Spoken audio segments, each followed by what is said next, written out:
Hindi ka na kailangan sa pamilyang ito, Tristana. Masyado ka ng pabigat.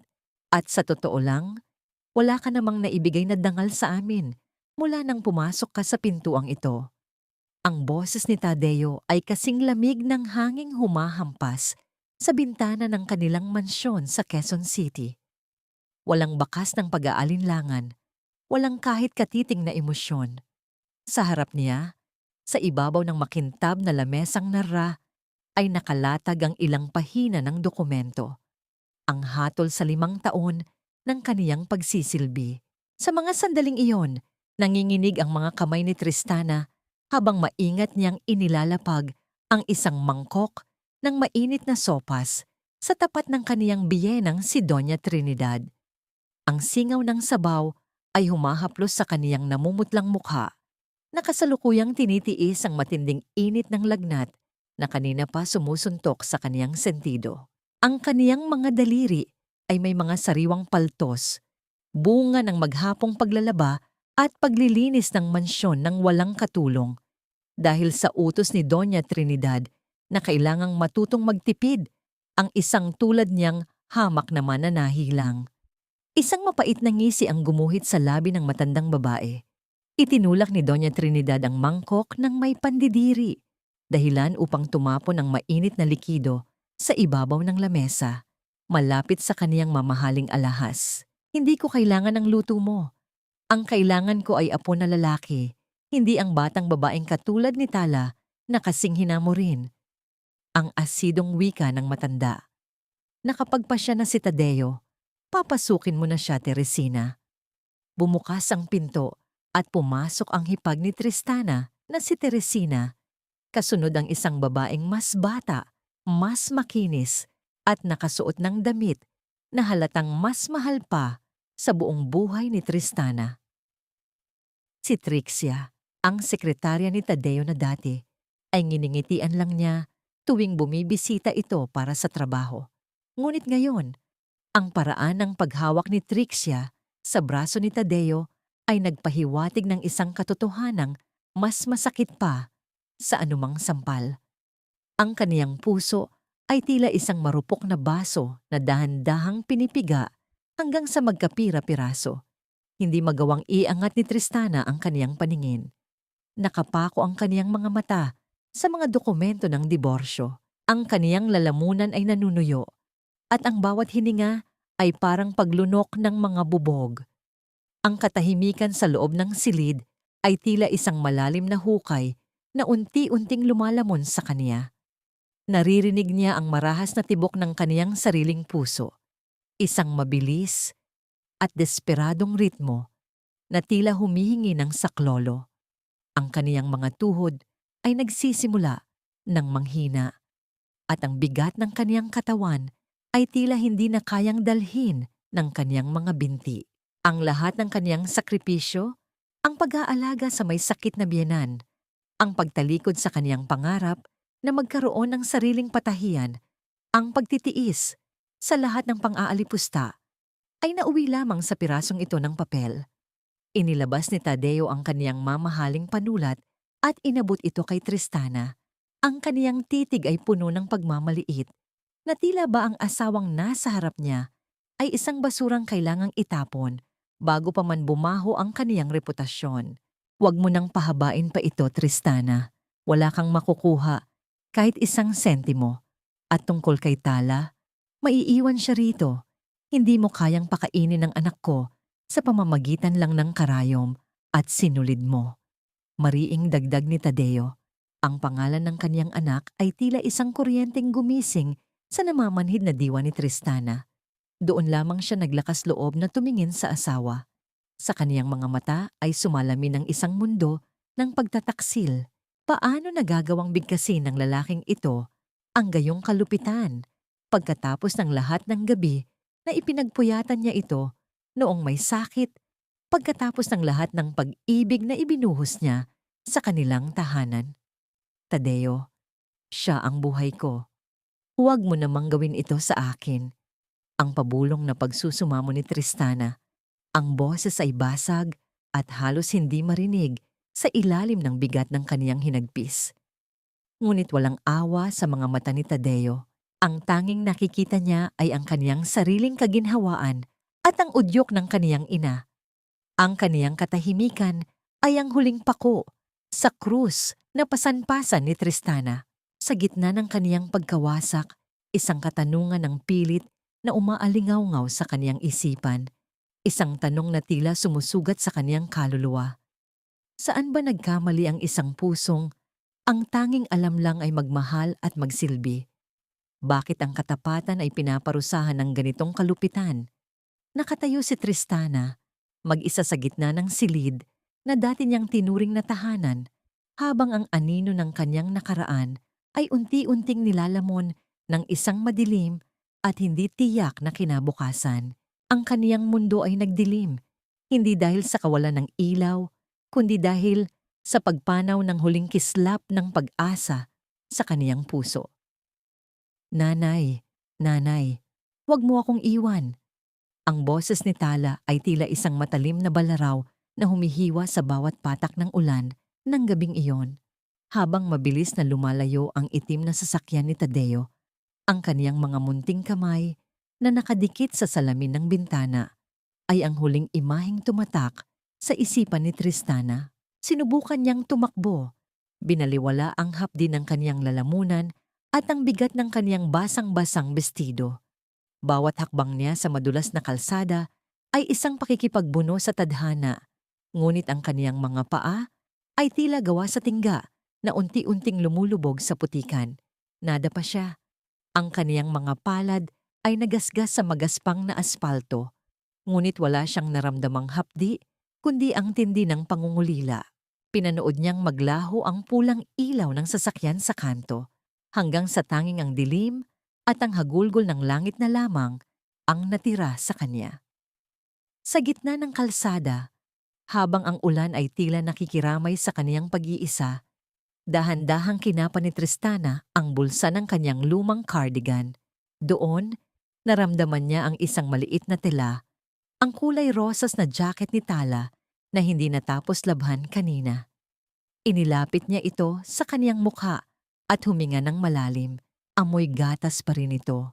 Amoy ng kaniyang anak, ang tanging bagay na nagpapaalala sa kanya na siya ay isang ina pa rin sa kabila ng pagtatakwil ng mundo.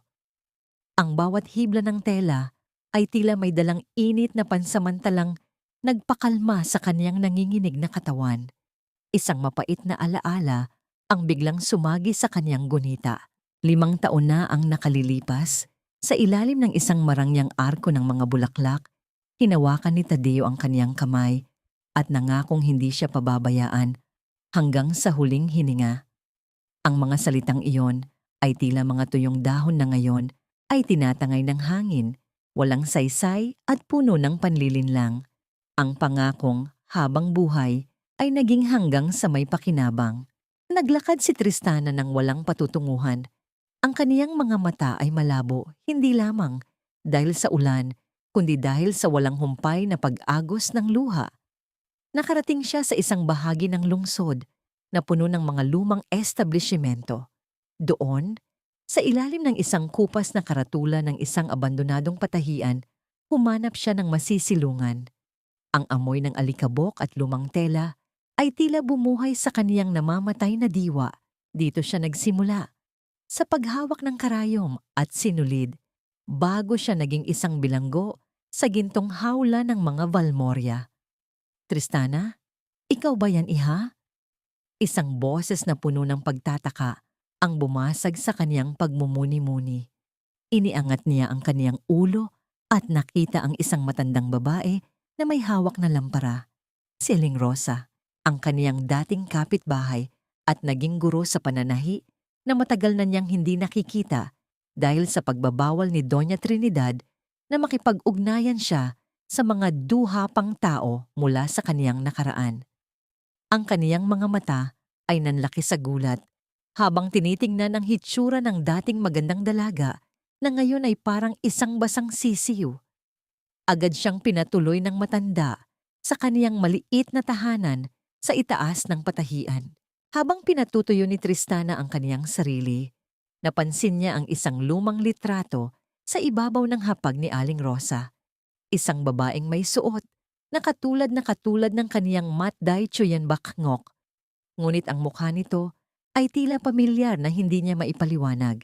Kinabukasan, sa tindi ng pangangailangan at sa pagnanais na makakuha ng pambayad sa abogado para mabawi si Tala, napilitan si Tristana na gawin ang huling bagay na kailanman ay hindi niya naisip.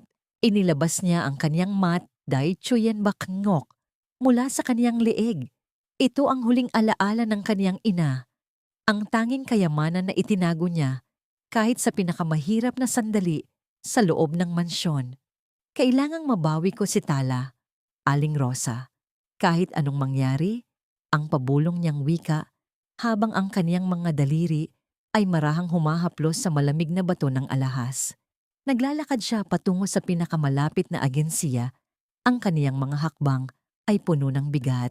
Ngunit bago pa man siya makarating sa pintuan ng tiyampahon, isang marangyang sasakyan na kulay itim na mas malaki at mas magara kaysa sa sasakyan ni Tadio ang biglang huminto sa kaniyang tapat. Ang pag-ingit ng mga gulong nito sa basang semento ay tila isang hudyat ng pagdating ng isang bagong kabanata. Bumukas ang pinto at isang liwanag mula sa loob ng sasakyan ang tumama sa kaniyang mukha, dahilan upang mapapikit siya. Isang matandang lalaki na may awtoridad at lungkot sa kaniyang mga mata ang dahan-dahang bumaba. Ang kaniyang tingin ay nakapako sa Matday Chuyen na hawak-hawak ni Tristana. Walang halaga ang luha sa harap ng salapi, iha. Ang kailangan ko ay ginto, hindi ang iyong hinagpis. Ang boses ni Thomas Ravelas ay parang gasgas na plaka, tuyo at walang pakiramdam habang nakasilip sa kaniyang makapal na salamin sa loob ng kaniyang maliit na asyensya.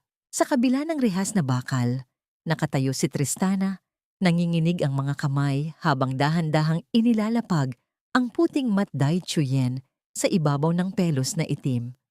Ang bawat sentimetro ng kaniyang balat ay tila nagniningas sa lagnat at ang kaniyang paningin ay nagsisimulang maglaro. Tila ang mga anino sa loob ng tindahan ay sumasayaw sa kaniyang paningin. Ito na ang huling piraso ng kaniyang pagkatao. Ang huling sinulid na nag-uugnay sa kaniya sa kaniyang yumaong ina. Sa bawat segundong lumilipas, tila naririnig ni Tristana ang munting boses ni Tala na tumatawag sa kanya. Isang tinig na mas malakas pa sa bulyaw ng mundo. Para kay Tala, kaya niyang bitawan kahit ang kaniyang kaluluwa. Napatigil ang matandang si Tomas. Kinuha niya ang Matday Chuyen at inilapit sa kaniyang mata. Ang kaniyang mga daliri na sanay sa paghawak ng mga nakaw na alahas at mga pekeng hiyas ay biglang napatigil. Ang puting bato ay hindi lamang basta mamahalin. Mayroon itong ukit na isang natatanging simbolo ng isang pamilyang higit pa sa yaman ng mga Balmoria. Ang kaniyang hininga ay bumigat at ang kaniyang mga mata ay nanlaki sa gulat habang tinitingnan ng babaeng nasa harap niya. Isang babaeng gusot ang damit, basa ng ulan, at mukhang hininga na lang ang natitira. Saan mo ito nakuha, iha? Ang tanong ni Thomas ay wala na ang dating talim. Napalitan ng isang uri ng takot at paggalang. Alam mo ba kung ano ang hawak mo? Hindi na nakasagot si Tristana. Ang kaniyang mga tuhod ay tuluyan ng bumigay at ang kaniyang balikat ay sumandal sa malamig na pader ng asyensya. Sa labas, ang tunog ng paghinto ng isang mamahaling sasakyan ay gumising sa tahimik na kalsada. Ang pag-ingit ng mga gulong sa basang semento ay tila isang hudyat ng pagdating ng isang hari. Bumukas ang pinto ng tindahan at pumasok ang isang matandang lalaki na ang bawat hakbang ay may dalang bigat ng awtoridad. Si Don Tarcisio Tadea. Ang hangin sa loob ng silid ay tila nagbago. Ang amoy ng alikabok ay napalitan ng amoy ng mamahaling tabako at lumang libro. Nang makita ni Tarcisio ang Matday Chuyen sa kamay ni Tomas, at pagkatapos ay ang mukha ni Tristana na nakasandal sa pader, ang kaniyang baston ay bahagyang tumama sa sahig. Lumikha ng isang mahinang tunog na tila tumagos. sa puso ni Tristana. Elena, ang pabulong na sambit ng matanda. Ang boses ay puno ng 3 dekada ng pangungulila. Ang kaniyang mga mata ay agad na nagtubig nang makita ang pagkakahawig ni Tristana sa kaniyang anak na matagal nang nawala. Lalapit sana si Tarcisio, ngunit bago pa man niya mahawakan ang kaniyang apo, ang mundo ni Tristana ay tuluyan nang nagdilim. Ang kaniyang katawan ay dahan-dahang bumagsak sa sahig, parang isang lantang bulaklak na hindi na kayang dalhin ang bigat ng hamog. Sa kaniyang huling sandali ng kamalayan, naramdaman niya ang isang mainit na kamay na sumalo sa kaniyang ulo at isang boses na puno ng pagmamahal na hinding-hindi niya narinig sa loob ng mansyon ng mga Balmoria. "Huwag kang mag-alala, apo ko. Narito na si Lolo. Walang sinuman ang muling sasaktan sa'yo." Ang mga salitang yon ay tila isang oyayi na nagdala kay Tristana sa isang malalim at mapayapang pagkakaidlip. Habang nakahiga si Tristana sa bisig ng kaniyang lolo, ang matday tsuyen na kaniyang ibibenta sana ay muling nagliwanag sa ilalim ng ilawan ng ahensiya. Ang simbolo ng mga tadeha ay muling nagbalik sa tunay nitong tahanan. Bitbit ang pangako ng isang pagtutuos na yayanig sa bawat pundasyon ng mga taong nagpahirap sa kaniya. Sa kaniyang panaginip, nakita ni Tristana ang kaniyang sarili na may hawak na gintong karayom, handang tahiin muli ang kaniyang nasirang dangal. Habang sa malayo, ang anino ni Tadeo at ng kaniyang ina ay dahan-dahang nilalamon ng paparating na bagyo ng katotohanan. "Huwag kang matakot, apo ko. Wala na ang mga taong kumuha ng iyong dangal. Narito ka na sa iyong tunay na tahanan." Ang mga salitang yon ni Lolo Tarcisio ay tila isang malambot na kumot na bumalot sa nanginginig na diwa ni Tristana. Nang dahan-dahan niyang imulat ang kaniyang mga mata, hindi ang madilim at tumutulong kisame ng mansyon ng mga Balmoria ang bumati sa kanya. Sa halip, ang kaniyang paningin ay napako sa isang kisaming may mga ukit ng ginto at isang malaking chandelier na tila mga bituin sa gitna ng silid. Ang amoy ng sariwang jasmine at mamahaling pabango ay humahalimuyak sa hangin, malayo sa amoy ng gamot at alikabok na nakasanayan niya sa piling ni Doña Trinidad. Ibinaba ni Tristana ang kaniyang tingin sa kaniyang mga kamay na nakapatong sa malambot na telang seda ng higaan. Ang kaniyang mga daliri na puno ng peklat mula sa mga tusok ng karayom at hapdi ng sabon, ay tila hindi nababagay sa karangyaang nakapaligid sa kanya. Isang luhang mainit ang dahan-dahang gumulong sa kaniyang pisngi nang mapagtanto niyang hindi ito isang panaginip. Ang bawat tibok ng kaniyang puso ay tila isang mahinang katok sa pinto ng kaniyang bagong buhay. "Lolo," ang pabulong na tawag ni Tristana. Ang boses ay paos at tila isang tuyong dahon na hinahampas ng hangin. Umupo si Tarcisio sa tabi ng kaniyang higaan, hinawakan ng kaniyang kamay nang may pag-iingat na tila ba siya ay isang mamahaling porselana na maaring mabasag sa kaunting pagkakamali. Ikinuwento ng matanda ang tungkol kay Elena, ang ina ni Tristana na matagal nang pumanaw. Ang kwento ng pagtakas nito dahil sa pag-ibig sa isang simpleng tao at ang walang humpay na paghahanap ni Tarcisio sa loob ng 3 dekada. Ang bawat salita ay tila isang nawawalang piraso ng puzzle na dahan-dahang nabubuo sa isipan ni Tristana. "Ikaw ang tagapagmana ng lahat ng ito, Tristana. Ang dugo ng mga tadya ay nananalaytay sa iyong mga ugat." Mariing wika ni Tarcisio, habang ang kaniyang mga mata ay nagniningning sa determinasyon. Sa gitna ng kanilang pag-uusap, bumukas ang pinto at pumasok ang isang babaeng may taglay na sopistikadong ganda, si Tia Teresita. Ang kaniyang mga ngiti ay tila perpekto, ngunit ang kaniyang mga mata ay nanatiling malamig habang tinitingnan ng kaniyang pamangkin. Lumapit siya at marahang hinaplos ang balikat ni Tristana, isang hawak na tila nagbigay ng kilabot sa likuran ng dalaga sa halip na ginhawa. "Kay gandang bata, huwag kang mag-alala. Tutulungan kitang maging isang tunay na Tadeja, ang malambing na wika ni Teresita.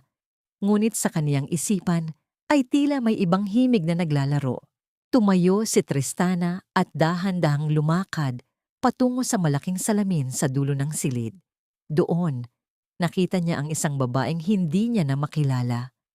Ang kaniyang buhok ay maayos na nakasuklay. Ang kaniyang balat ay unti-unti nang nagkakaroon ng kulay. At sa kaniyang leeg ay nagniningning ang matday, Chuyenbak Ngok, na tila isang simbolo ng kaniyang muling pagsilang. Ngunit sa likod ng kaniyang mga mata, ang anino ni Tala ay nananatiling nakaukit. Lolo, ang anak ko, ang muling pagsusumamo ni Tristana, ang kaniyang boses ay naging matatag. Kailangan ko siyang mabawi. Hindi ko kayang matulog sa malambot na kama habang alam kong nahihirapan ang aking anak sa kamay ng mga Valmoria. Tumango si Tarcisio, ang kaniyang mukha ay naging seryoso. Gagawin natin ang lahat, apo. Ngunit kailangan nating maging matalino. Hindi sapat ang yaman para talunin ng mga ahas. Kailangan nating ipakita sa kanila na ang kinuha nilang mananahi ay isa ng reyna na may kapangyarihang magpabagsak sa kanilang kaharian. Sa mga sandaling yon, ang takot sa puso ni Tristana ay dahan-dahang napalitan ng isang malamig na determinasyon. Tumingin siya sa kaniyang sariling refleksyon at nangako sa kaniyang sarili. Hindi na siya muling luluhod para sa kanilang awa. Ang bawat patak ng luha na ibinuhos niya sa mansyong yon ay babalik sa kanila bilang isang baha na lalamon sa kanilang lahat. Ang bawat tahi ay hindi na para sa inyong awa, kundi para sa aking pagbawi. Ang bulong na yon ni Tristana ay tila isang sumpa. Habang hinahaplos niya ang mamahaling tela ng sutla sa kaniyang pribadong atelier sa loob ng mansyong Tadea. Sa ilalim ng maliliwanag na ilaw, ang kaniyang mga daliri ay hindi na humahawak ng mga basahang kailangang kumpunihin para sa mga Valmoria. Ngayon, siya ang nasa likod ng tatak na sinag, isang lihim na negosyo ng mga kasuotan na unti-unting kumukuha ng atensyon ng alta sosyedad sa Maynila. Ang bawat disenyo ay may dalang pait ng kahapon, ngunit may ningning ng isang babaeng muling nahanap ang kaniyang halaga. Ngunit sa kabila ng lahat ng karangyaan, ang kaniyang puso ay nananatiling isang silid na walang ilaw. Sa bawat gabi, bago siya matulog sa kama na gawa sa balahibo ng gansa, binubuksan niya ang isang maliit na kahon. Doon nakatago ang isang piraso ng sinulid na kulay asul, ang paboritong kulay ni Tala. Ang bigat sa kaniyang dibdib ay tila isang malaking bato na hindi kayang alisin ng anumang yaman. Samantala, sa kabilang panig ng lungsod, ang mansyon ng mga Valmoria ay unti-unti nang nilalamon ng katahimikan at alikabok. Si Tadeo ay madalas nang mag-isa sa kaniyang opisina. Pilit na ginagawa ng paraan ang mga bumabagsak na stocks ng kanilang kumpanya. Si Trixia, sa halip na tumulong, ay abala sa paggastos ng kanilang natitirang pondo para sa mga party at mamahaling bag. I don't care about your business meetings, Tadeo. Kailangan kong magmukhang maganda sa charity gala bukas. Ang reklamo ni Trixia na umalingaw-ngaw sa pasilyo, bumasag sa katahimikan ng gabi. Naririnig ni Tala ang lahat mula sa kaniyang maliit na kwarto. Ang kaniyang mga mata ay laging nakatingin sa pintuan. Naghihintay na bumukas ito at pumasok ang kaniyang nanay. Isang hapon, isang estranghero ang nag-iwan ng isang magandang manika sa kanilang gate. May kasama itong liham na walang pangalan, punong-puno ng mga salitang nagpapahiwatig ng pag-ibig. Ngunit bago pa man ito mahawakan ni Tala, nakita ito ni Doña Trinidad. Basura! Ang sigaw ng matanda habang itinapon ng manika sa gitna ng nagbabagang apoy sa kanilang hardin. Walang sino man mula sa labas ang maaaring lumapit sa batang ito. Baka kung anong dumi ang dalhin niyan dito, ang tunog ng paglamukos ng plastik ng manika sa gitna ng apoy ay tila ang tunog ng muling pagkabasag ng puso ni Tristana, na sa mga sandaling iyon ay nakatingin mula sa malayo sa loob ng kaniyang sasakyan. Ang kaniyang mga kuko ay bumaon sa kaniyang mga palad habang pinagmamasdan ng usok na nagmumula sa hardin ng mga balmorya. Ang kaniyang galit ay hindi na isang nagbabagang apoy, kundi isang malamig at matalim na yelo. Isang linggo matapos ang insidenteng iyon, isang malaking trade event ang naganap sa isang sikat na hotel. Naroon ang mga balmorya, pilit na nagpapakitang gilas sa mga investors. Si Tristana ay naroon din, ngunit nakasuot siya ng isang malapad na sombrero at itim na salamin. Nananatili sa anino ng mga haligi ng hotel. Pinanood niya si Tadeo mula sa malayo. Ang lalaking dati niyang sinasamba ay mukhang matanda na, pagod, at puno ng pagkabalisa. Isang sandali. Lumingon si Tadeo sa direksyon ni Tristana. Tila naramdaman niya ang isang pamilyar na presensya, isang pabangong jasmine na dati ay laging humahalimuyak sa kaniyang kwarto. Ngunit nang tignan niyang muli, wala na ang babaeng naroon. Ang tanging natira ay ang malamig na hangin mula sa aircon ng hotel. Ang gintong sandali ng gabing yon para kay Tristana ay nang makita niya ang isang lumang thimble sa kaniyang bag, isang maliit na kagamitan sa pananahin na niregalo sa kanya ni Aling Rosa. Hinawakan niya ito ng mahigpit. Ito ang paalala na ang kaniyang kapangyarihan ay hindi nanggaling sa kaniyang apelyido, kundi sa kaniyang kakayahang lumikha mula sa wala. Pagbalik niya sa mansyong Tadeja, sinalubong siya ni Lolo Tarcisio na may hawak na isang eleganteng sobre na kulay ginto. Ang kaniyang ngiti ay may dalang babala at tagumpay. Handa ka na ba, Tristana? Dumating na ang araw na hinihintay nating lahat. Ang wika ng matanda.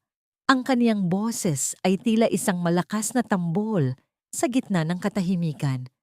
Dahan-dahang binuksan ni Tristana ang sobre. Ito ay ang formal na imbitasyon para sa grand gala ng mga Tadeja. Ang gabi kung saan ang lahat ng lihim ay mabubunyag at kung saan ang mananahing kanilang minaliit ay muling magpapakita bilang ang reynang wawasak sa kanilang lahat. Hindi lang ako handa, Lolo. Ang tugon ni Tristana, ang kaniyang boses ay kasing talim ng kaniyang mga karayom. Sisiguraduhin kong sa gabing ito, malalaman nila kung anong uri ng impyerno ang pinagdaanan ko bago ako naging liwanag. Tawagin mo akong mommy, kundi hindi ka lalabas diyan sa bodega hanggang bukas. Ang boses ni Trixia ay matinis at puno ng pagkamuhi habang umaalingaw-ngaw sa madilim na pasilyo ng mansyon ng mga Valmoria. Ang tunog ng pag-ikot ng susi sa luma at kinakalawang na trangka ng bodega ay tila isang hatol ng kamatayan para sa isang batang musmos na tulad ni Tala. Sa loob ng maliit at maalikabok na silid, ang tanging liwanag ay nagmumula sa isang maliit na siwang sa ilalim ng pinto. Doon, nakalugmok ang bata. Yakap-yakap ang kaniyang mga tuhod habang ang kaniyang maliliit na balikat ay nayayanig sa walang tunog na paghikbi. Nanay, nanay, kunin mo na po ako. Ang pabulong na panalangin ni Tala, ang kaniyang boses ay tila isang manipis na hibla ng sinulid na malapit ng maputol. Sa itaas na bahagi ng bahay, tila walang pakialam ang pamilya sa pait na dinaranas ng bata. Pumasok si Teresina sa kwarto ni Tala, hindi upang hanapin ang bata, kundi upang halungkatin ang munting alkansya nito. Ang tunog ng pagbasag ng seramika sa sahig ay tila musika sa kaniyang pandinig. Kinuha niya ang bawat barya at lukot na papel na 50 piso. Ang perang lihim na iniwan ni Tristana noon para sa gatas ng anak. Wala ka namang silbi sa perang ito, bata ka. Pambili ko na lang ito ng bagong lipstick para sa party mamaya. Ang bulong ni Teresina habang isinisilid ang pera sa kanyang bulsa nang may malapad na ngisi. Samantala, sa sala, nakahiga si Doña Trinidad sa kaniyang mamahaling sofa, hawak ang kaniyang dibdib at naglalabas ng mga ungol ng kunwaring sakit. Sa tabi niya, si Tadeo ay mukhang balisa. Pilit na pinapainom ng tubig ang ina. Tadeo, anak, baka hindi ko na maabutan ng bukas. Ang paos na wika ni Trinidad, isang mahusay na pag-arte na tila pang pelikula. Kailangan mong pakasalan si Trixia sa lalong madaling panahon. Kailangan ni Tala ng tunay na ina at kailangan ko ng katahimikan bago ako pumanaw. Ma please, huwag kang magsalita ng ganyan. Ang tugon ni Tadeo, ang kaniyang noo ay kumunot sa bigat ng obligasyon. Ngunit sa likod ng kaniyang isipan, isang anino ng pagdududa ang naglalaro. Bakit tila tuwing nababanggit ang pangalan ng mga Tadeha sa balita, ay biglang sumasama ang pakiramdam ng kaniyang ina? May alam ba si Trinidad na hindi niya sinasabi? Sa gitna ng kadiliman ng gabi, isang anino ang dahan-dahang lumapit sa pinto ng bodega. Si Aling Rosa yon, ang dating katulong na ngayon ay bumalik bilang tagalinis sa labas ng bakod. May dala siyang maliit na piraso ng pandesal na binalot sa lumang dyaryo. Tala, apo, narito si Aling Rosa. Ang pabulong niyang tawag sa siwang ng pinto. Huwag kang matakot. Munting hiyas. Babalik ang nanay mo. Nararamdaman ko yon sa aking mga lumang buto. Babalik siya na may dalang liwanag. Ang munting pag-asa na yon ay tila isang mainit na haplos sa puso ni Tala. Kinuha niya ang tinapay at dahan-dahang kumagat habang ang kaniyang mga mata ay tumingin sa bituin sa labas ng maliit na bintana. Ngunit ang sandali ng kapayapaan ay mabilis na naglaho. Bumukas ang ilaw sa pasilyo at lumitaw ang galit na mukha ni Doña Trinidad. Anong ginagawa mo rito? Matandang amoy pawis? Ang bulyaw ng matanda habang itinutulak palayo si Aling Rosa. Huwag mong dumiha ang bodega ko ng mga basura mo. Umalis ka bago ko tawagin ang mga gwardya. Nang sumunod na umaga, ang mansyon ay naging magulo para sa paghahanda sa malaking gala. Inilabas ni Trixia ang kaniyang bagong biling gown na gawa sa mamahaling lace at perlas. Habang abala ang lahat, si Tala, nakakalabas pa lang sa bodega at nanginginig pa sa gutom, ay hindi sinasadyang natabig ang baso ng tubig sa tabi ng damit ni Trixia. Ang tunog ng pagbagsak ng baso at ang pagkatapon ng tubig sa puting tela ay tila isang pagsabog ng bomba sa loob ng silid. Namutla si Tala, ang kaniyang mga mata ay nanlaki sa matinding takot habang nakatingin sa dahan-dahang pagbasa ng gown. Anong ginawa mo? Ang sigaw ni Trixia na parang isang halimaw. Mabilis ang mga pangyayari. Isang malakas na tunog ng paglapat ng palad sa balat ang umalingaw-ngaw sa buong kwarto.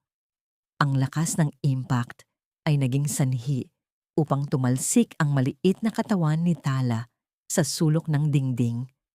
Ang kaniyang pisngi ay agad na namula at uminit, habang ang kaniyang paningin ay nagdilim sa sakit. Papatayin kitang bata ka. Sinira mo ang pagkakataon kong maging pinakamaganda sa harap ng mga Tadeya. Ang muling pag-atake ni Trixia, ngunit bago pa man niya muling maingat ang kaniyang kamay, isang malakas na katok sa pinto ng mansyon ang narinig. Isang itim na sobre na may selyo ng ginto ang iniabot ng isang lalaking nakasuot ng uniforme. Isang imbitasyon para sa isang pribadong pagpupulong bago ang gala, direkta mula sa opisina ng Niti Tutadeja. At sa ilalim ng imbitasyon, may isang maikling sulat na nakasulat sa pulang tinta. Ang bawat utang ay may kabayaran. Ang bawat hiyas na suot nyo ay tila mga mumurahing bato sa harap ng tunay na liwanag. Ang boses ni Lolo Tarcisio ay puno ng pangungutya habang pinagmamasdan niya mula sa itaas ng balkonahe ang pagpasok ng mga Balmorya sa bulwagan ng Manila Diamond Hotel. Ang ingay ng mga tawanan at ang malamyos na tugtog ng biolin ay tila biglang huminto sa pandinig ni Tristana habang nakatayo siya sa tabi ng kaniyang lolo. Ang kaniyang suot na gown, nagawa sa pinakamahal na telang pilak at pinalamutian ng mga kristal na tila mga luha ng anghel, ay nagniningning sa ilalim ng dambuhalang chandelier. Sa ibaba, ang pamilya Balmorya ay naglalakad ng may pekeng kumpiyansa. Si Trixia ay pilit na itinatago ang mancha sa kanyang gown sa pamamagitan ng isang mamahaling shawl, habang si Doña Trinidad ay halos mabali ang leeg sa pagtingala at paghahanap sa mahiwagang Nhitiuthu ng mga Tadeja. Si Tadeo naman ay mukhang hindi mapakali. Ang kaniyang mga mata ay panay ang ikot sa paligid. Tila may hinahanap na hindi niya matagpuan. Go ahead, Apo. Ipakita mo sa kanila kung sino ang reynang tinapon nila sa putikan. Ang mahinang udyok ni Tarcisio, ang kaniyang kamay ay marahang tumapik sa balikat ni Tristana. Dahan-dahang humakbang si Tristana patungo sa ingranding hagdanan. Ang bawat paglapat ng kaniyang takong sa makintab na marmol ay lumikha ng isang ritmo ng kaba at pananabik. Ang lahat ng mata sa bulwagan ay napako sa kanya. Ang bulong-bulungan ng mga panauhin ay tila isang malakas na hangin na dumaan sa buong silid. Nang marating niya ang gitna ng hagdanan, tumigil siya. Sa ibaba, nakita niya ang mukha ni Tadeo. Ang baso ng alak na hawak ng lalaki ay dahan-dahang tumaglid, dahilan upang ang madilim na likido ay dumanak sa sahig na tila isang bukal ng pagsisisi na unti-unting kumakalat. Ang kaniyang mga labi ay nanginig at ang kaniyang mukha ay nawalan ng kulay, naging kasing puti ng papel. Tristana, ang halos hindi marinig na bulong ni Tadeo. Ang kaniyang boses ay nabaon sa ingay ng paligid. Hindi siya pinansin ni Tristana.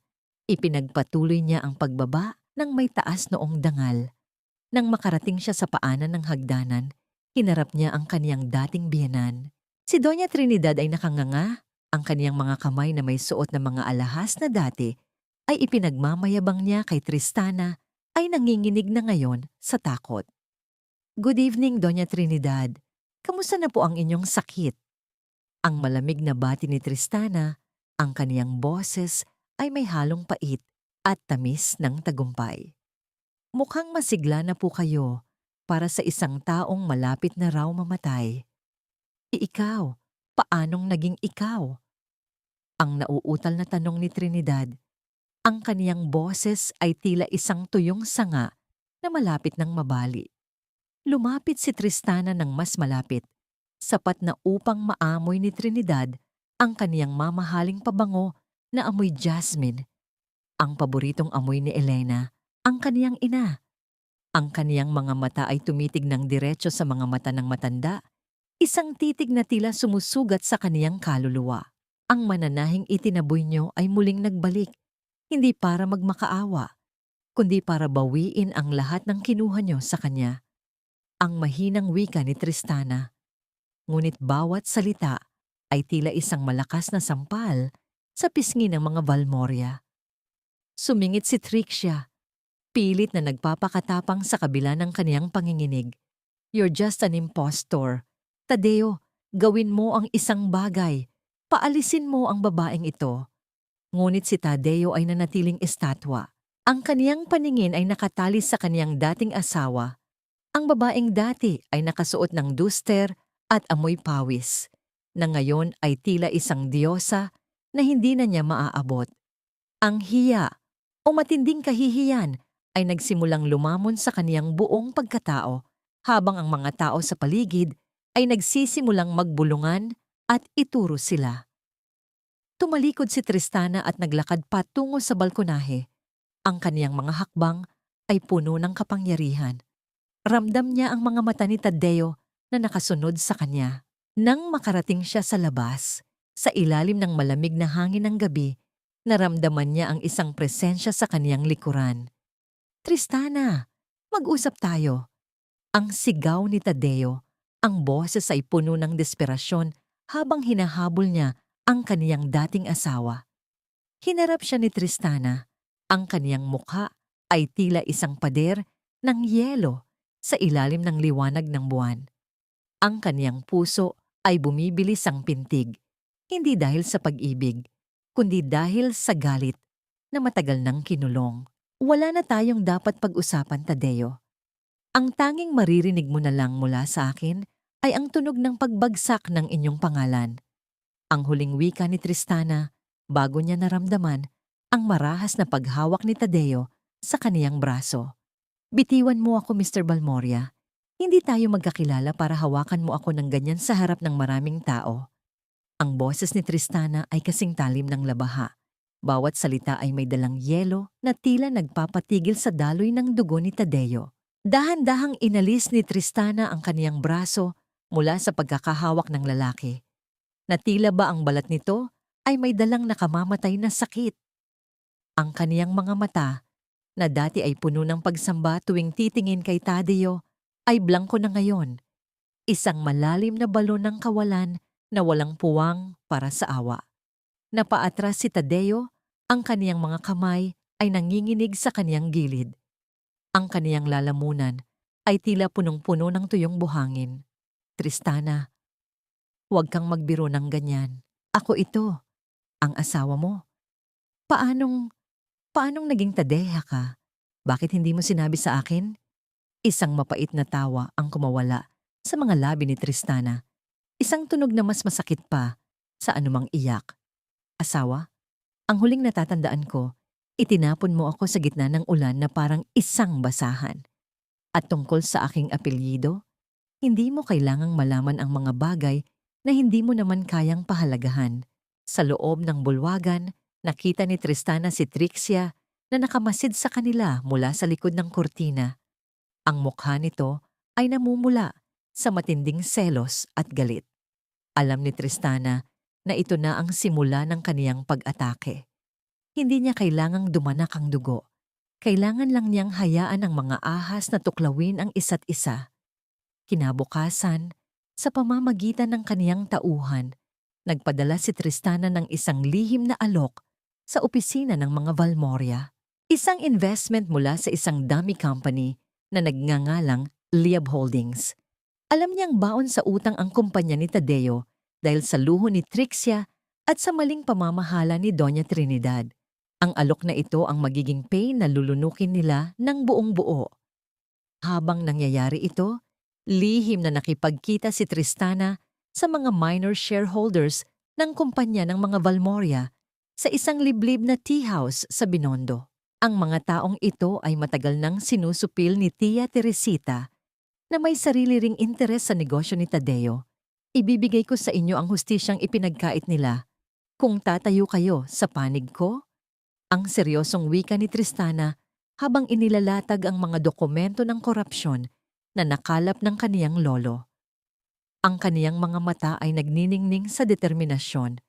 Isang reynang nagtitipon ng kaniyang mga kawal bago ang huling digmaan.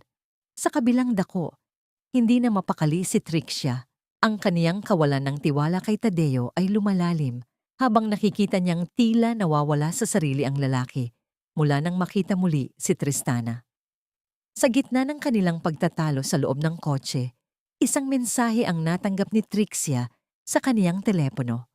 Mga larawan ni Tadeo na nakikipagkita sa isang kilalang divorce lawyer at ang mga lumang larawan ng kaniyang pakikipagrelasyon sa ibang babae bago pa man si Trixia. Ang tunog ng paghagis ni Trixia ng kaniyang cellphone sa dashboard ay tila isang pagsabog sa loob ng sasakyan. Ang kaniyang galit ay hindi na mapigilan. Akala mo ba maloloko mo ako, Tadeo? Kung babalik ka sa basurang yan, sisiguraduhin kong wala kang babalikan kahit anong yaman. Hindi alam ni Tadeo na ang lahat ng iyon ay bahagi ng plano ni Tristana. Ang bawat impormasyon ay maingat na inilabas upang sirain ang pundasyon ng kanilang relasyon. Bago matapos ang araw, isang naggagalaiting Teresita Tadea ang pumasok sa opisina ni Tarcisio. Hawak niya ang isang folder na naglalaman ng mga ulat tungkol sa lihim na investigasyon ni Tristana sa kaniyang sariling mga transaksyon sa kumpanya. Ang kaniyang mga kuko ay bumaon sa balat ng folder. Ang kaniyang mga mata ay nanlilisik sa galit. Akala mo ba ay makakalusot ka, Tristana? Ang bulong ni Teresita habang nakatingin sa larawan ng kaniyang pamangkin sa pahayagan. Hindi mo alam kung sino ang kinalaban mo. Kung kailangang sunugin ko ang buong pamilyang ito para lang manatili ang kapangyarihan ko, gagawin ko. Nang gabing iyon, habang nakatingin si Tristana sa labas ng bintana ng kaniyang mansyon, naramdaman niya ang isang malamig na simoy ng hangin. Alam niyang ang mga ahas ay nagsisimula nang magpakita ng kanilang mga pangil. Ngunit sa ilalim ng kaniyang unan, naroon ang isang munting sapatos ni Tala. Hinawakan niya ito ng mahigpit, ang kaniyang huling lakas, bago ang paparating na bagyo. Ang bawat hikbi ng aking anak ay parang isang patak ng asido na tumutulo sa aking kaluluwa. Unti-unting binubutas ang bawat hibla ng aking pagkatao. Sa loob ng isang madilim na silid sa mansyong Tadesha, tanging ang asul na liwanag mula sa malalaking monitor ang tumatanglaw sa mukha ni Tristana. Ang kaniyang mga mata ay hindi kumukurap, nakatuon sa isang maliit na anggulo ng silid na pamilyar sa kaniya.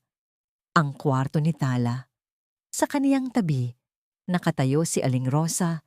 Ang kaniyang mga kamay ay magkahawak at tila nagdarasal sa gitna ng katahimikan. Huwag kang mag-alala, iha. Nagawa nating itago ang kamera sa loob ng lumang oso na ibinigay mo. Ang pabulong na wika ni Aling Rosa. Ang kaniyang boses ay nanginginig sa takot at pag-asa. Sa screen, nakita ni Tristana ang pagpasok ni Teresina sa silid. Ang tunog ng marahas na pagbukas ng pinto ay tila isang kulog na yumanig sa kaniyang dibdib, kahit wala itong kasamang onomatopeya. Nakita niya kung paano hinablot ni Teresina ang kumot ni Tala. Ang bata ay nagising na may gulat at takot sa mga mata. Bumangon ka na diyan, batang tamad. Akala mo ba ay habang buhay kang pagsisilbihan dito? Ang bulyaw ni Teresina na narinig ng malinaw sa speaker.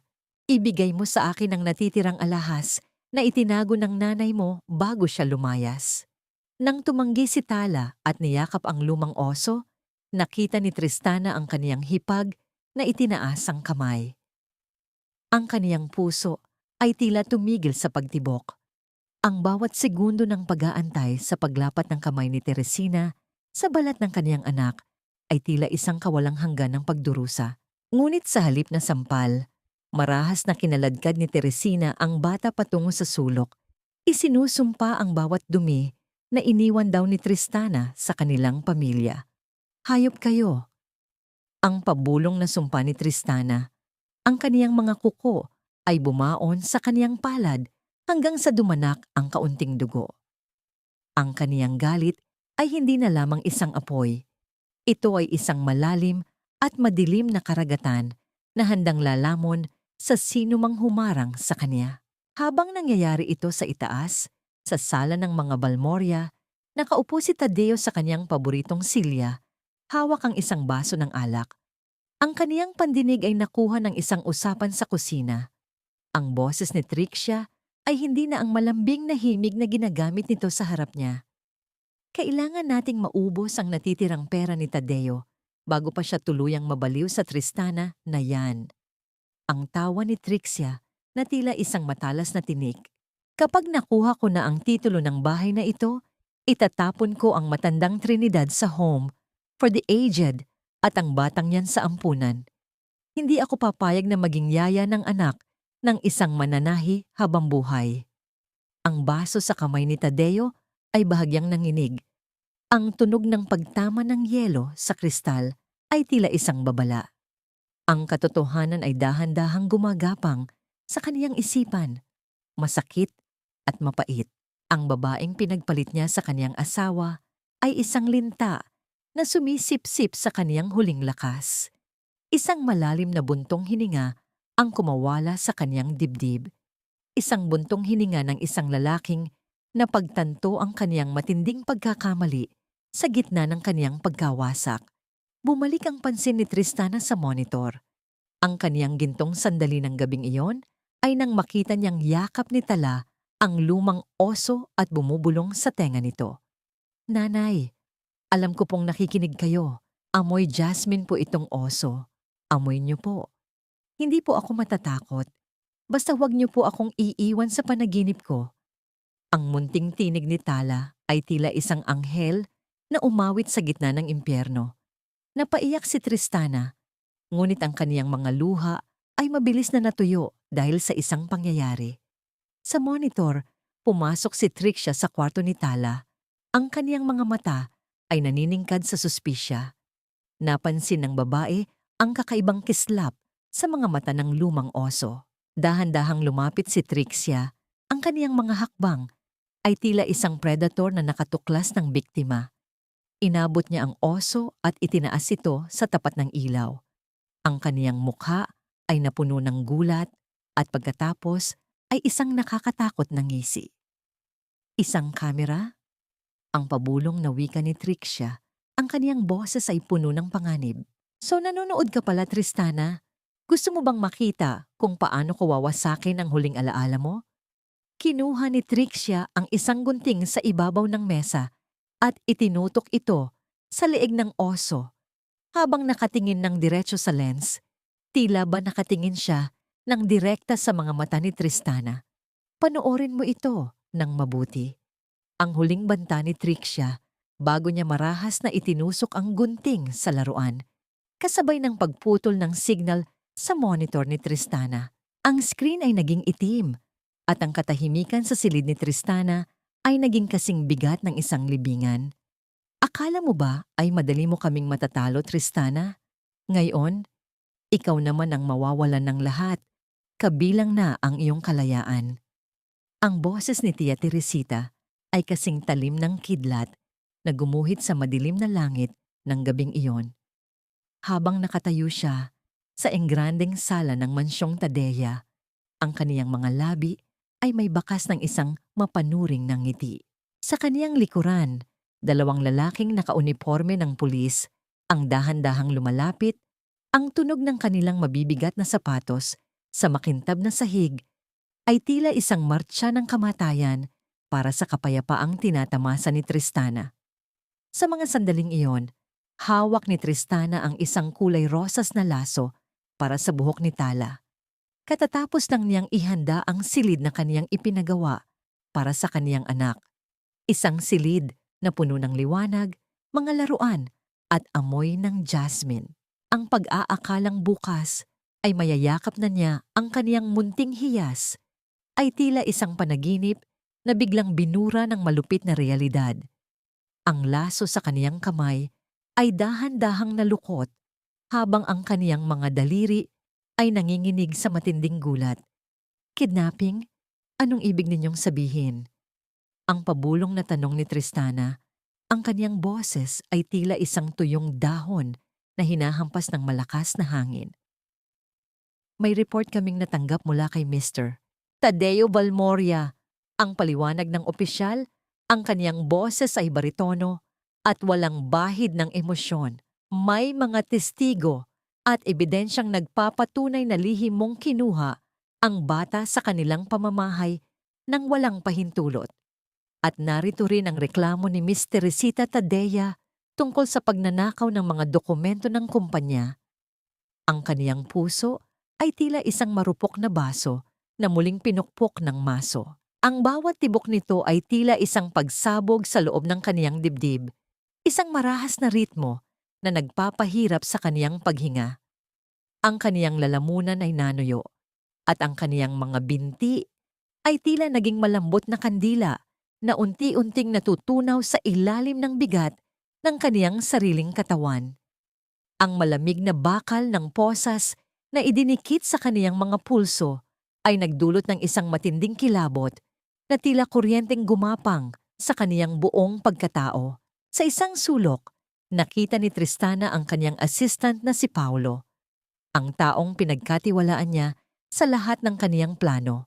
Nakayuko ang lalaki, hindi makatingin sa kanya, habang hawak ang isang makapal na sobre na halatang punong-puno ng pera.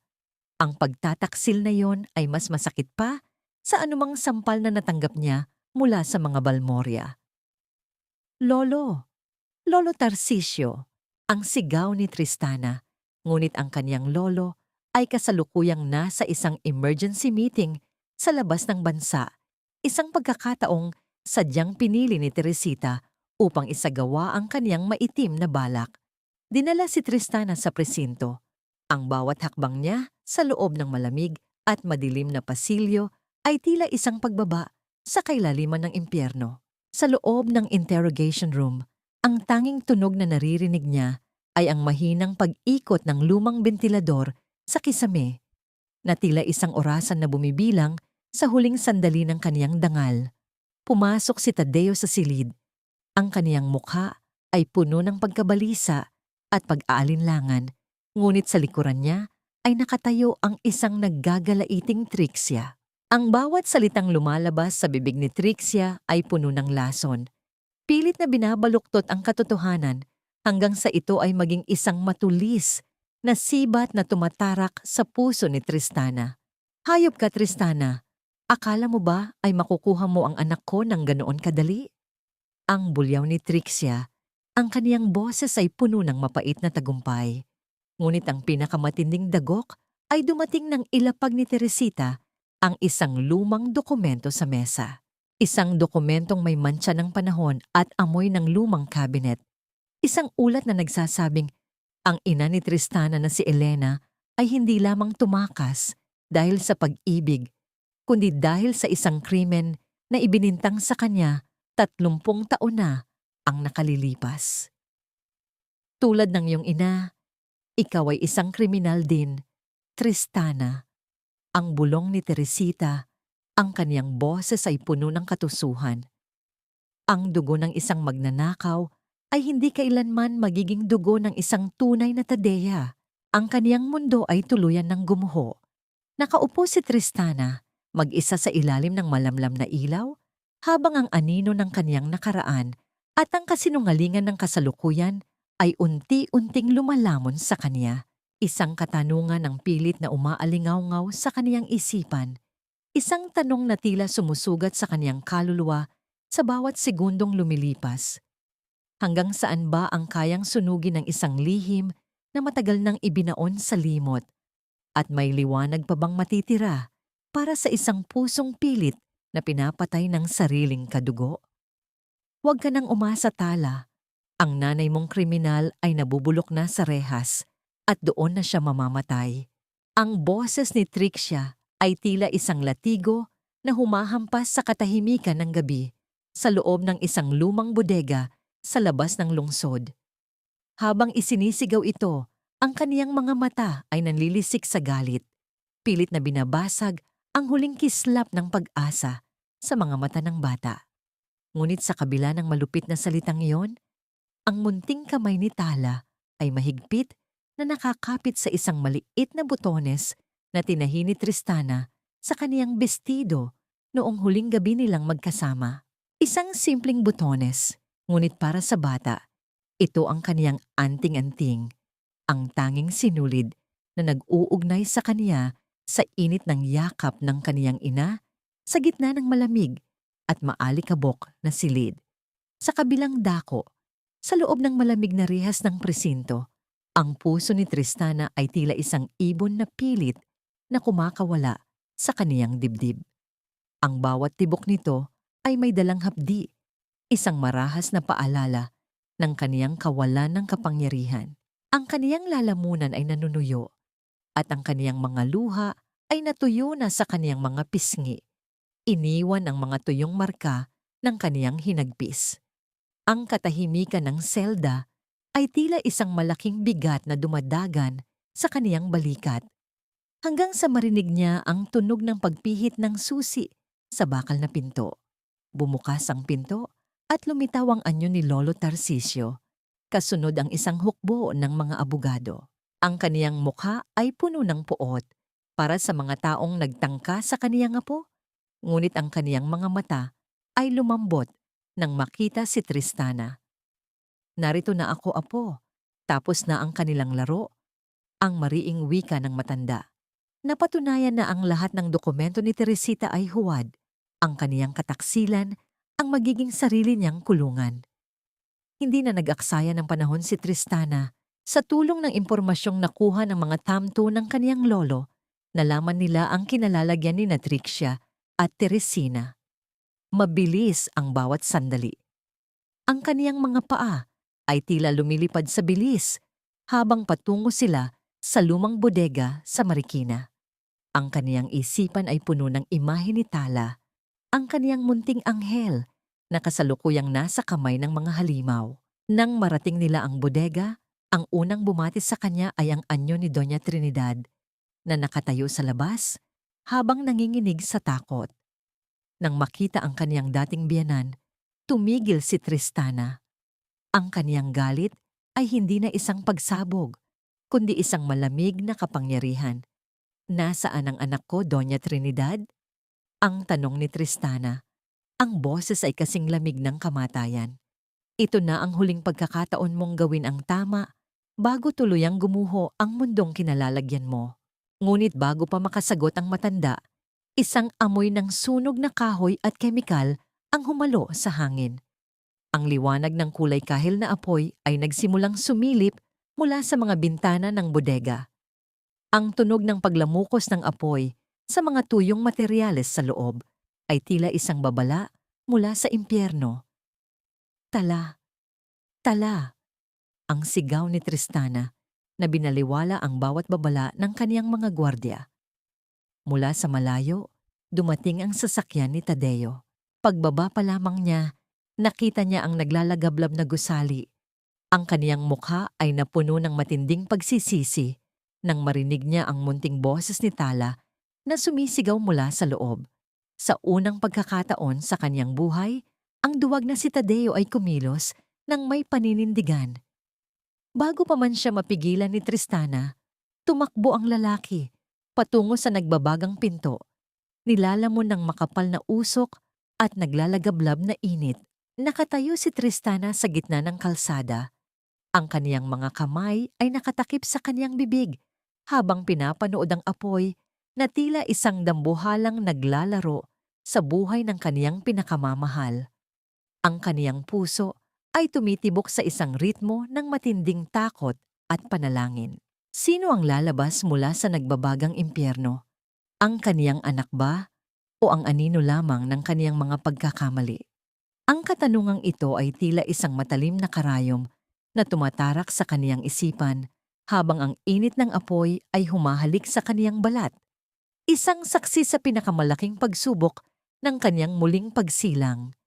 Sa gitna ng lumalagablab na apoy, isang anyo ang dahan-dahang lumabas mula sa makapal na usok na tila isang aninong pilit na kumakawala sa kuko ng kamatayan. Ang bawat hakbang ni Tadeo ay mabigat. Ang kaniyang mukha ay nababalutan ng uling at ang kaniyang suot na mamahaling polo ay sunog na sa mga gilid.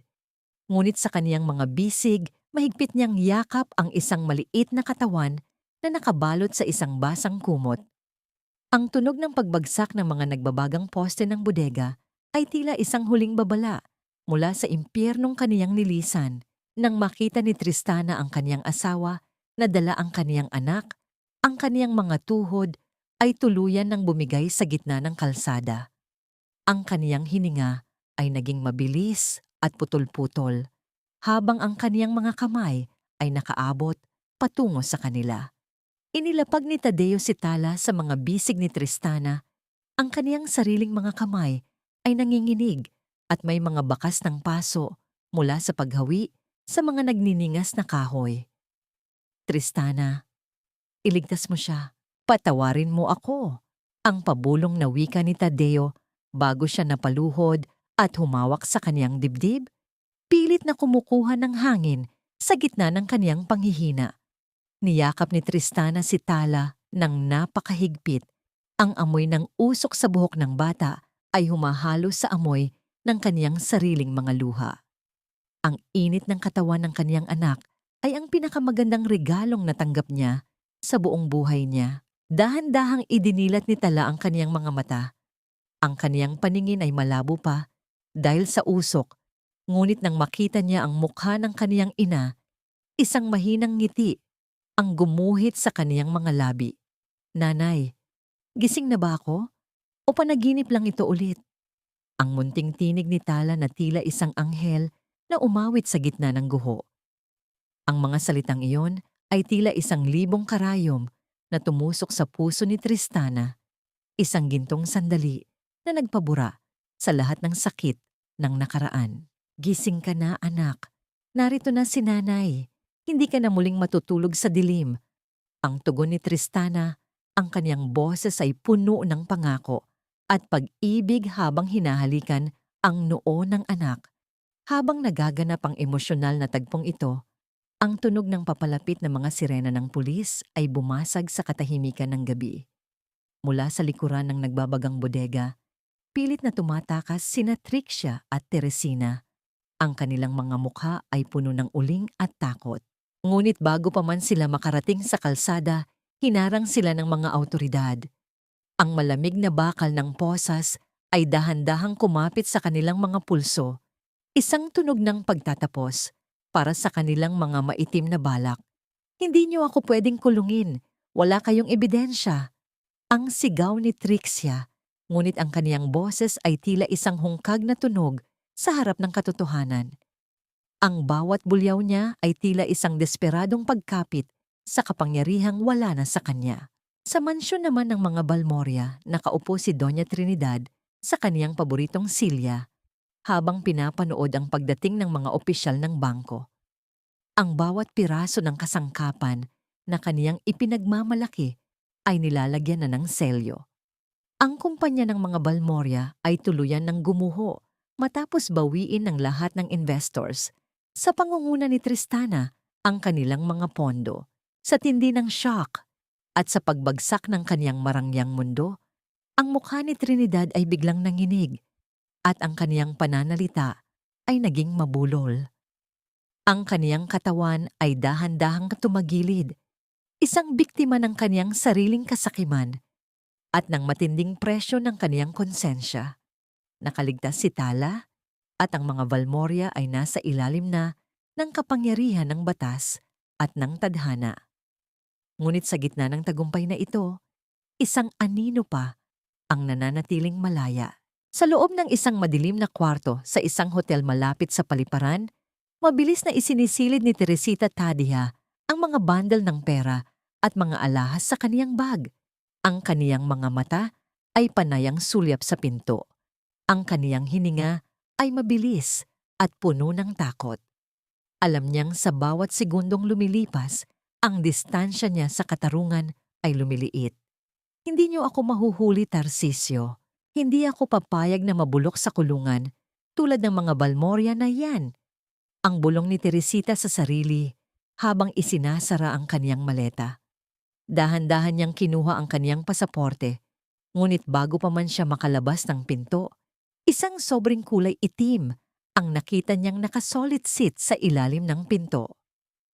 Ang selyo ng mga Tadia ay nagniningning sa ilalim ng ilaw ng hotel. Isang malamig na kilabot ang gumapang sa kaniyang likuran.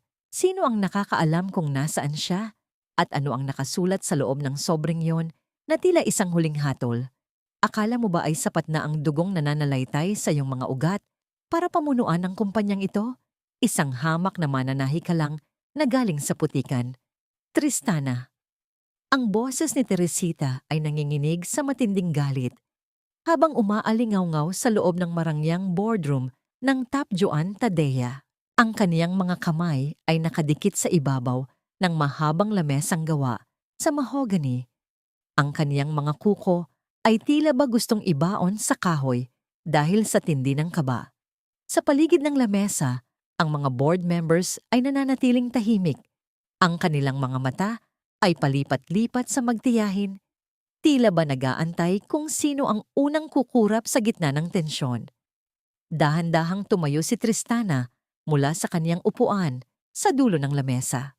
Ang kaniyang suot na itim na blazer ay walang kahit anong gusot, kasing talim ng kaniyang kumpiyansa. Hindi siya sumigaw, hindi siya nagmura. Ang kaniyang katahimikan ay mas nakakabingi pa kaysa sa anumang bulyaw.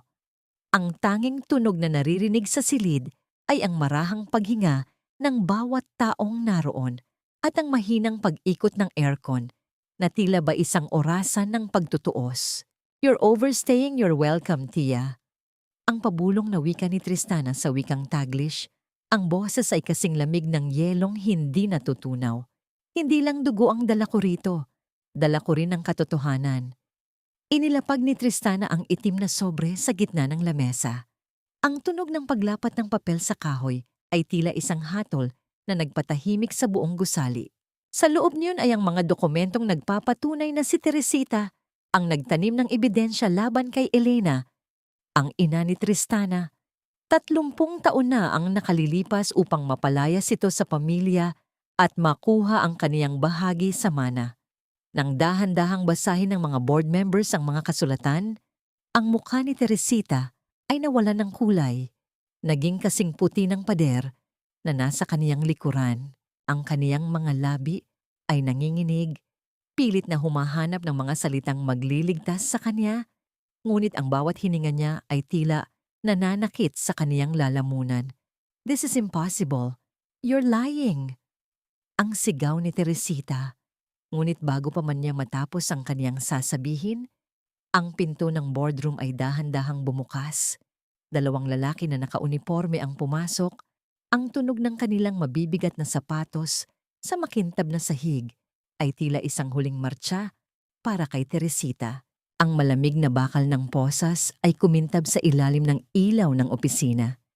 Isang matinding kilabot ang gumapang sa buong pagkatao ni Teresita nang maunawaan niya na ang kaniyang marangyang mundo ay tuluyan ng gumuho. "Teresita Taddeya, you are under arrest for fraud and falsification of public documents," ang mariing wika ng opisyal. Habang inilalabas ang kaniyang tiyahin, tumalikod si Tristana at tumingin sa malaking bintana na nakaharap sa lungsod. Ang kaniyang puso ay hindi nakaramdam ng kagalakan, kundi ng isang malalim na pagod na tila ba ang lahat ng pasakit na dinanas niya ay biglang bumagsak sa kaniyang balikat. Matapos ang pulong, habang naglalakad siya patungo sa kaniyang sasakyan, isang anyo ang humarang sa kaniyang daan sa lobby ng gusali. Si Tadeo. Ang lalaki ay mukhang isang anino ng kaniyang dating sarili. Ang kaniyang buhok ay magulo, ang kaniyang mga mata ay lubog at puno ng puyat, at ang kaniyang suot na damit ay tila hindi na kailanman nakaramdam ng plansa. "Tristana, sandali lang." Ang pagsusumamo ni Tadeo, ang kaniyang boses ay basag at puno ng desperasyon. Gusto ko lang humingi ng tawad. Alam kong wala akong karapatan, pero para kay Tala, sana mapatawad mo ako." Huminto si Tristana, ngunit hindi siya lumapit. Ang distansya sa pagitan nila ay hindi lamang ilang hakbang, kundi isang dagat ng mga luha at mga gabing puno ng pang-aapi. Ang kaniyang mga daliri ay marahang humaplos sa matday, Chuyan Bashngok, sa kaniyang leeg, ang huling alaala ng kaniyang ina. Ang patawad ay hindi binibili ng luha, Tadeo. Ang malamig na tugon ni Tristana. "It's earned by years of truth, which you never gave me. You didn't just fail me as a husband. You failed as a father to Tala when you let those women hurt her. Huwag mong gamitin ang anak ko para sa konsensya mo. Pangako, magbabago ako. Ibinigay ko na ang lahat ng natitira kong pera para sa trust fund ni Tala. Wala na akong hihilingin pa, makita ko lang siya." Ang muling pagmakaawa ni Tadeo, habang ang isang mainit na luha ay gumulong sa kanyang uling na pisngi. Tinitigan siya ni Tristana ng matagal. Sa isang sandali, nakita niya ang lalaking minahal niya noon, ngunit ang imaheng iyon ay mabilis na binura ng alaala ng kaniyang anak na nakakulong sa bodega. Isang mapait na buntong hininga ang kumawala sa kaniyang dibdib. Isang buntong hininga na tila nagtatapos sa isang napakahabang kabanata. Hayaan mong ang batas ang magpasya sa visitation rights mo, Tadeo. Sa ngayon, ang tanging kailangan ni Tala ay ang katahimikang ipinagkait niyo sa kanya. Ang huling wika ni Tristana bago siya pumasok sa kaniyang sasakyan. Ang tunog ng pagsara ng pinto ay tila isang huling tuldok sa kanilang kwento.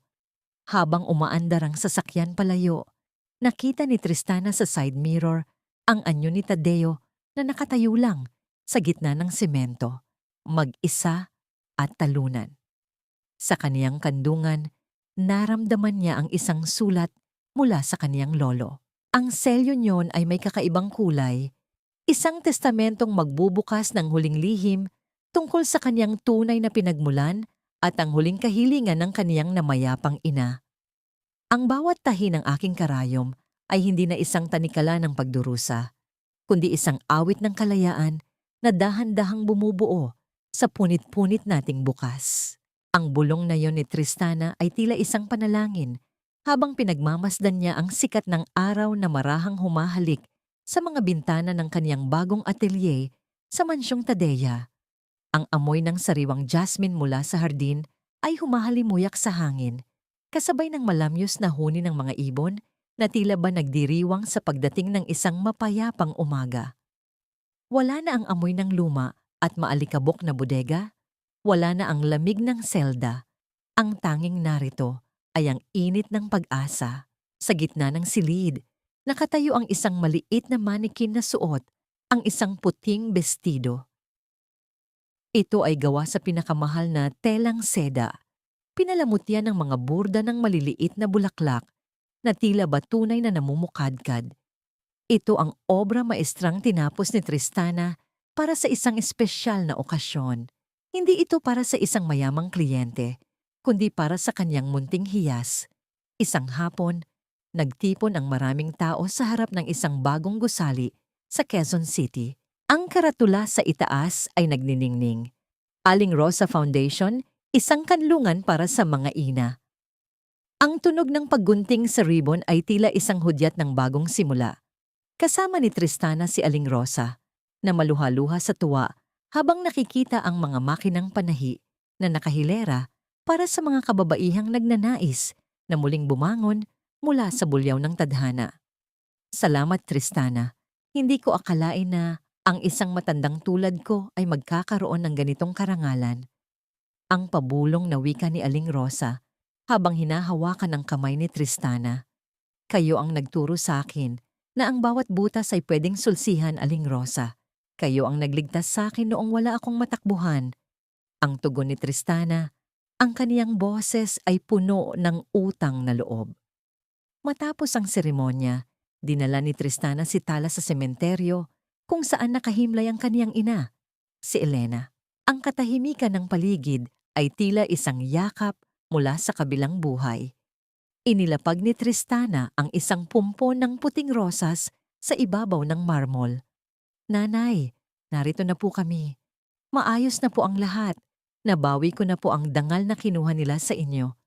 Ang pabulong na wika ni Tristana habang hinahaplos ang ukit ng pangalan ng kaniyang ina. Sa di kalayuan, sa ilalim ng isang malaking puno ng nara, isang anino ang nakamasid. Si Tadeo iyon, hindi siya lumapit. Nakasuot siya ng simpleng damit at tila ba mas mabigat ang kaniyang bawat hininga. Nang makita niyang masaya si Tala na tumatakbo sa damuhan, isang mapait na ngiti ang gumuhit sa kaniyang labi bago siya dahan-dahang tumalikod at naglakad palayo. Mag-isa sa kalsadang puno ng pagsisisi. Ang gintong sandali ng araw na yon ay nang isuot ni Tala ang puting bestidong tinahi ni Tristana. Habang umiikot ang bata sa hardin, ang tela ay tila sumasayaw sa hangin. Nanay, tignan niyo po, para po akong prinsesa. Ang masayang sigaw ni Tala. Hindi ka lang prinsesa, Tala. Ikaw ang aking reyna. Ang sagot ni Tristana habang niyayakap ang anak. Ang pintig ng puso ng bata sa kaniyang dibdib ay ang pinakamagandang musika na narinig niya kailanman. Sa gitna ng kaganapan sa foundation, isang lalaking nakauniporme ng militar ang dahan-dahang lumapit kay Tristana.